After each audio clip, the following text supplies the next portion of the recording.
Hello everyone, welcome to Bookworm, and in today's video we are going to cover class 9 NCERT Economics chapter 3 Poverty as a Challenge part 2।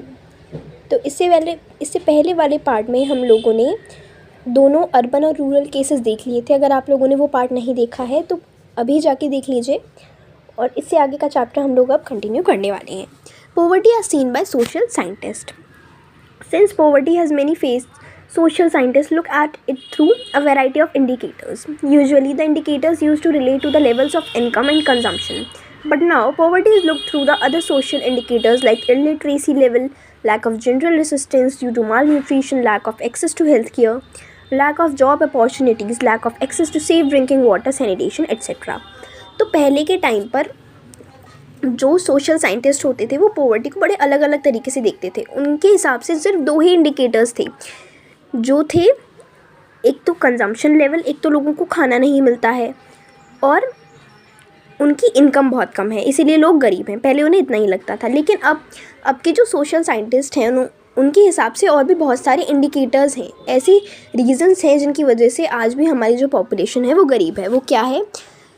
Illiteracy level, बहुत ज़्यादा लोग यहाँ पर education afford नहीं कर पाते हैं, बहुत सारे लोग पढ़ नहीं पाते हैं, इस वजह से उनकी अच्छी जॉब नहीं होती, वो बिज़नेस नहीं कर पाते और इसी वजह से वो गरीब रहते हैं।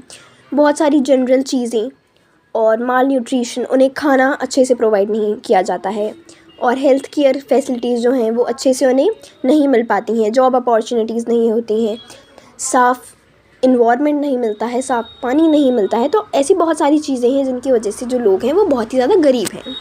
Analysis of poverty based on social exclusion and vulnerability is now becoming very common. See box। तो अब दो नए टर्म्स हम लोग इस चैप्टर में पढ़ने वाले हैं। पहला टर्म है सोशल एक्सक्लूजन और दूसरा टर्म है वल्नरेबिलिटी। तो इनके बारे में इन दो टर्म्स के बारे में इस वीडियो में हम लोग जानने वाले हैं, इस चैप्टर में। Basically social exclusion.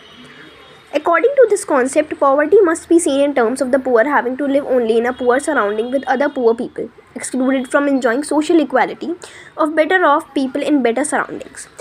तो कॉन्सेप्ट, ये जो पॉवर्टी का कॉन्सेप्ट है और ये जो हमारी पूरी दुनिया है, इसके हिसाब से क्या है, जो गरीब लोग हैं ना, इन्हें गरीब एरिया में ही रहना चाहिए, गरीब लोगों के साथ। मतलब जैसे अगर कोई शहर है उसमें आधे लोग इस तरफ रह रहे हैं वो अमीर हैं और इस तरफ आधे एरिया में जो लोग रह रहे हैं वो गरीब हैं, तो उनके हिसाब से जो गरीब लोग हैं वो गरीबों के साथ ही रहने चाहिए और वो रिच लोगों के साथ नहीं रहने चाहिए, और वो हर तरीके की जो इक्वालिटी है उनसे उन्हें अलग रखते हैं। Social exclusion can be both a cause as well as